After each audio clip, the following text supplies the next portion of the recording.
The view is breathtaking, it's exhilarating, and it's exciting. This is the Maccahill Cafe on top of the municipality of Murcia, Negros Occidental.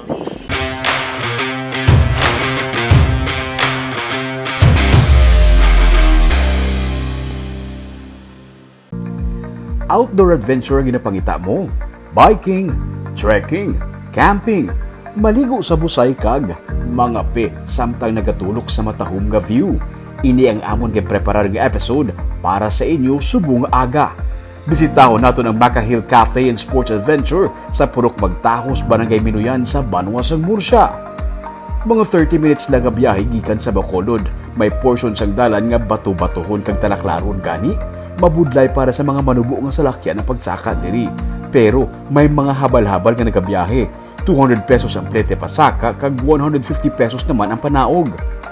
Mag-login ng anay sa listahan sa purok kag maghatag sang donation. Paglabot mo sa ibabaw, worth it ang tanan. Pwede ka makabilin sang salakyan sa dalan kay may hagdanan naman nga palanaugan pakadto na mismo sa cafe. Ang nag-welcome sa amon pag-abot namon ang mismo nga tag-iya sang cafe nga si Franklin Echeverria, aka Coach Frank. Coach, morning. May aga. Coach, may aga. Si Ish. Si Jose, nang saka dito sa... Oh, pala ito. Hindi naman doon, Coach. May Sa kami aga. ko, Coach. Nagupod siya. Muna kayo, sila balay. Si Sir. Martigo. Oh! Mart! May aga. Brano sila balay. Nagupod siya sa muna. Okay. Atin tayo, minutes. Sige, sunod. Ganami sa lugar mo. Special ang ini nga episode kay nag-collaborate sa akon si Martigo. Wala lang sa choice kay brownout sa ilang balay. Pag-abot pa lang namon sa cafe, ginsugata na kami sang mabaskog kag mapugdaw nga dapyas ang hangin kag matahom nga view.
Nakita ko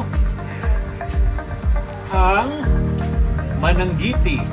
Tud bala. Kung ano ka sa lubiyo?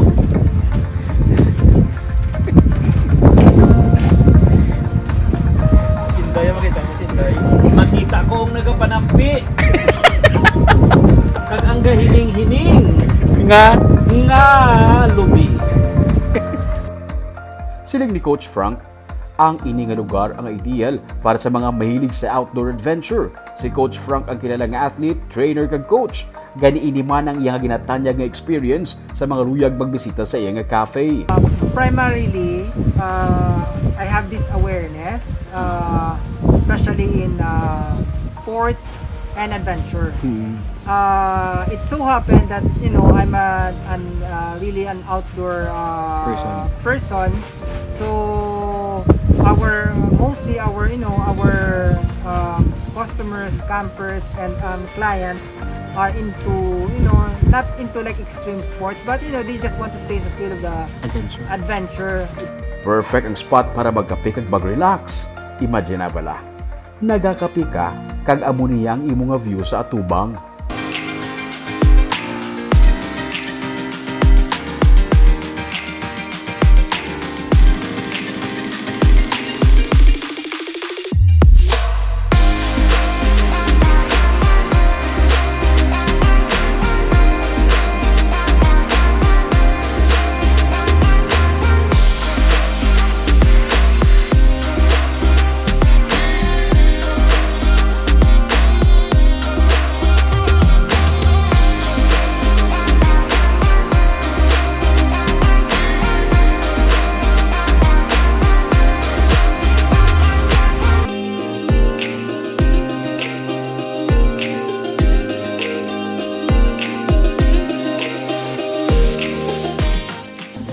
view is breathtaking, it's exhilarating, and it's exciting. This is the Maccahill Cafe on top of the municipality of Murcia, Negros Occidental.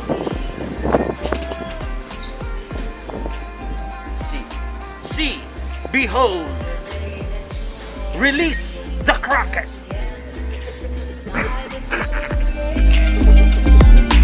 Sino kay Coach Frank, kadamos ang bikers nga ginapili nga trail ang padulong diri.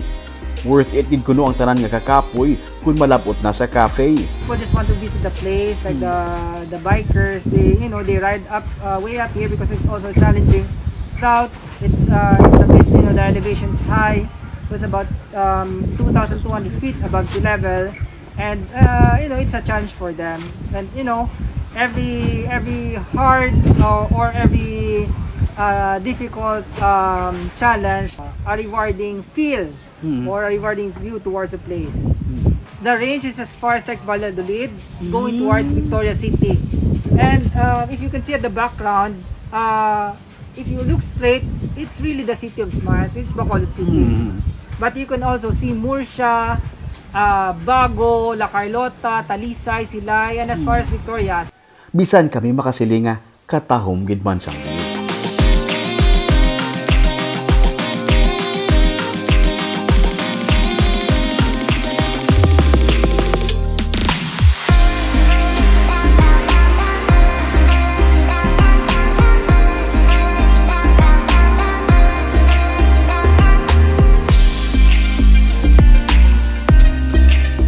Ginapeparahan kami ni Coach Frank sang breakfast antes niya kami dalon sa busay sa ibabaw. Nagpasalig siya nga hindi kami mabudlayan kay ang lalakton malapit lang. Depende kung sa difficulty level nga luyag sang guest ang ginadalaan niya nga busay. Para sa amon, out of 10, level 1.5. Inaya, Coach. Ang lapit lang ang falls. Oh. Ang mga seniors pwede. Pwede. Yung punta ka senior nga Kaya kung kaya ko, kaya nyo. Yung punta ka senior ito. Pasaka pa lang balik sa dalan halin sa cafe. May ginahapo na. Nung ginahapo na ko, no? 1 minute pa lang. Sa igad sang dalan, makita ang paradahan sa mga habal-habal. Alagyan lang sa mga luyag, magsaka pagid sa ibabaw. Ang ngalan din sa inyong action, makatuda eh. Maccahill nga. Ano nga, nasa susunod? Makatuda. Maccahill Tricycle Drivers Association. 20 minutes lang kuno ang laktanay para makalabot sa waterfalls. May camping ground pagid sa ibabaw. Nakaibalo ka mo bala nga ining purok magtaho sa Minuyan, diri nagahalin ang supply sa mga bulak sa Bacolod. Pero bangod sa pandemic, tuman nga apektado ang palangabuhian sa mga pumunuyo diri. Gani ang iban nga mga manugbulak, gin-convert Manila ang ilang mga lugar bilang camping ground para may income. Pati ang ilang mga kubo-kubo, ilang man ginaparentahan parehos na lamang kay Ramilo Garfield. Nag-lockdown, hindi Wala. na kami kamaliya. Ano natabo sa mga bulak? Hindi na over eh. Oversupply. Iba ano nga mabuhay na lang? Laya Huwag lang? na lang ilaya. Naguntat ang income. Oh, Ginuntat ang Bulacan. ang takit. Bulacan na di before. Bulacan isa man. Sino nakapapinsa sa muna nga idea? Maamu ka na di. Kay coach mo nito na hindi. Ibuligan ka mo ni coach. Nagkakamap sa muna. Saka panaog ang mga alagyan. May ginhatag na tip si Coach. Kung daligdigon ang palanaugan, magpanaog sideways para likaw sa disgrasya. Pero ang guess kuya, daw hindi among pagka-insindi sang sidestep. Whoop! Whoop! Whoop! Whoop!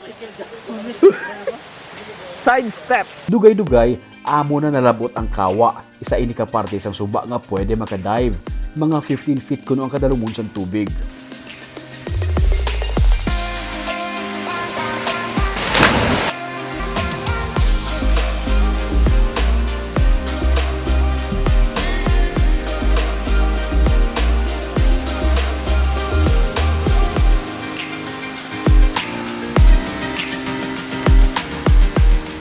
So, after sang mga 20 minutes nga lakat, medyo hapo lang siya. Pero lipot na ako yung distance, pero galing taklaron, kag daligdigon pa panaog. Tapos lapit na ako pwede, pero medyo hapo. Pero okay lang, ininahang yung mga view. nga maabtan. Ini ang ginatawag nila nga Secret Falls. Ang tanan kuno nga nagakatabo sa sining nga busay, nagapabili na lamang ang sikreto. Hala, ano na?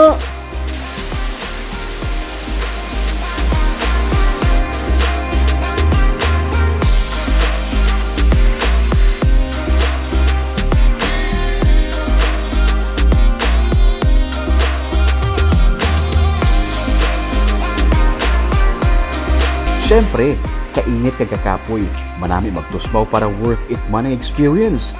Sus! Daw naligo ka lang sa ice water. Tugnaw sa tubig. Ang ginahalinan sang tubig sa ibabaw, water source man sa barangay gani, matinlo.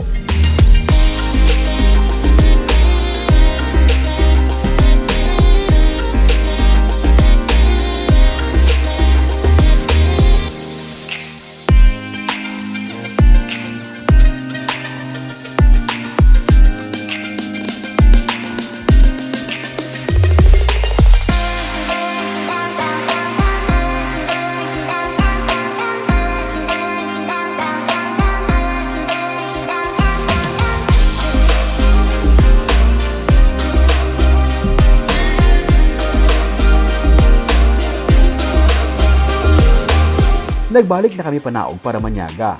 Siling ni Coach, matahom ang sunset view diri. Kag matahom nga talan-awon ang city lights kun gabi. Actually, pwede maka-tent diri. May mga gina-provide siya nga deck para butangan sang tent. Pwede kadala sang imo tent, pwede man maka-rent. May mga naabtan pa kami gani nga mga campers sa lugar. Pwede man makahamak. Sa idalom, may mga Bali-inspired nga mga tululugan. Overlooking man sa city lights. Natabunan ini sang tela kag plastic para hindi tamaan katugnaw. I offer the guest an option, but first they have to book first. They have to go to the page and make the booking. I tend to offer them if they don't have a tent. We have a tent for them here. But most of the time, they just bring their hammock and sleeping bag because we already have several decks here. Okay. And during night time, we have this cover just to keep them warm. Karamo pagid diri sa ginatanyag sa banwa sa Murcia. Karamo pa sang dapat i-explore. Ugaling, bangod sang pandemic, limitado lang anay ang pwede mahimo. Pero, dako ang potensyal sang banwa para mag-develop sang dugang pagid nga mga tourist spots. For sure, si Marty pagpauli sa ila, mamanyos na yapid reliever. Pero hindi niya malipatan ang short adventure sa Maccahill kag kami. Gusto namon magbalik liwat kag maghimo sang episode sa gabi naman nga mga shots. Ini ginatawag nila nga Secret Falls, ang isa lamang sa 7 ka mga waterfalls nga nagapalibot diri sa may Maccahill Cafe sa Barangay Minuyan sa Murcia. Ginapaabot nga kung tani matapos na ang pandemic para maka-boost up na ang lokal nga turismo sa banwa sang Murcia. Kung luyag nyo mga updated sa mga episode sa Tripping ni Roming, please do follow our Facebook page, our YouTube channel, Digicast Negros. Ululupod kita sa pagbangon. Ako si Romeo Subaldo, kag ini ang Tripping ni Roming!